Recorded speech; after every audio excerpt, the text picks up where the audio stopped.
Hello दोस्तों। तो आज हम कक्षा 9 की प्रश्नावली 1.2 का तीसरा सवाल करेंगे। तो चलिए वीडियो को शुरू करते हैं।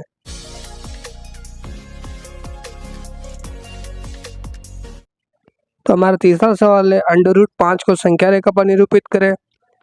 तो सबसे पहले हम देखते हैं कि हम अंडर रूट 5 को क्या लिख सकते हैं। सबसे पहले हम देखेंगे कि हम 5 को 4+1 लिख सकते हैं। अब हम 5 के लिए 4 को क्या लिख सकते हैं, 2 का स्क्वायर और 1 को 1 का स्क्वायर। अब हम 5 पर रूट लगा देंगे तो इस पर भी रूट लग जाएगा, 2 का स्क्वायर प्लस 1 का स्क्वायर। इस प्रकार अब हम संख्या रेखा बना लेते हैं। तो संख्या रेखा बनाने के लिए मैं इंच की तरफ का प्रयोग करूंगा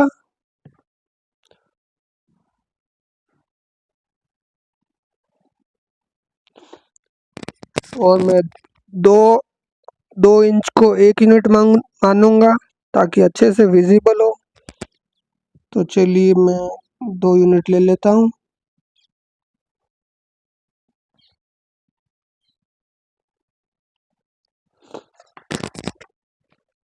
इस प्रकार इसको मैं 0 मान लूं, 1 2 3 और इस तरफ प्लस में अनंत तक जाएगी। इस प्रकार ये -1 -2 -3 और इस प्रकार माइनस में अनंत की ओर जाएगी। तो सबसे पहले हम देखेंगे कि हमने अंडर रूट 5 को क्या लिखा था, अंडर रूट में 2 का स्क्वायर प्लस 1 का स्क्वायर। तो हमें सबसे पहले अंडर रूट में 2 के स्क्वायर में से 2 लेना है और इस 1 के स्क्वायर में हमें 1 लेना है। तो अब हमें संख्या रेखा पर 2 यूनिट की दूरी लेनी है। तो 2 यूनिट की दूरी 0 से 2 के बीच होगी, तो ये 2 यूनिट की दूरी हो जाएगी। और अब हमें 2 पर 90 डिग्री का कोण बनाना है, जो कि 1 यूनिट का बनाएंगे। तो हम स्केल की सहायता से 90 डिग्री का कोण बनाते हैं। यहाँ पर हम देखेंगे हमने 2 इंच लिया जो कि 1 यूनिट के बराबर है, क्योंकि हमने 2 इंच को 1 यूनिट माना था। तो ये कितना हो जाएगा, 1।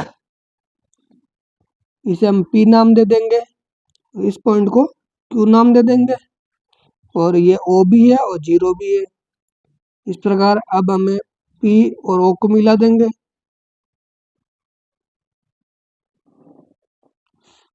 अब हम देखेंगे कि ये एक समकोण त्रिभुज है। तो समकोण त्रिभुज अब हम पाइथागोरस प्रमेय की सहायता से OP का मान निकाल सकते हैं।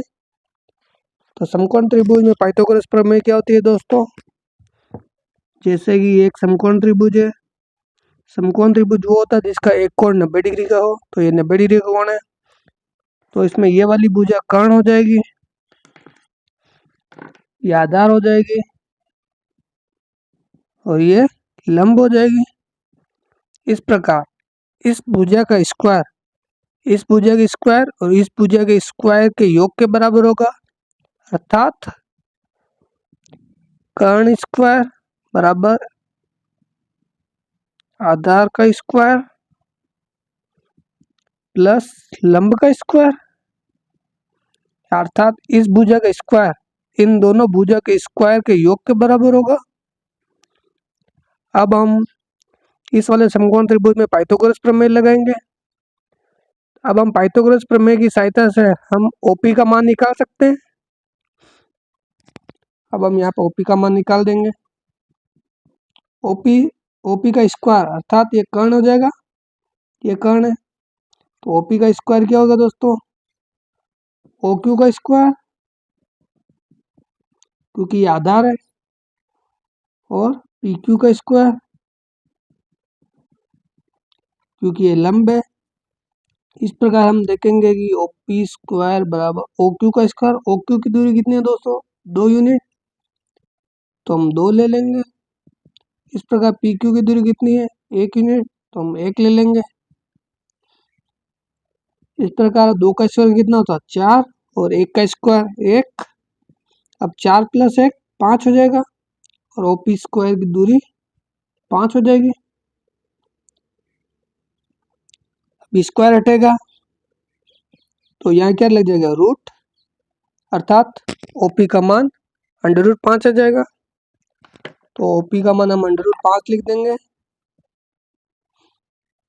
अब हम प्रकार की सहायता से एक चाप काटेंगे।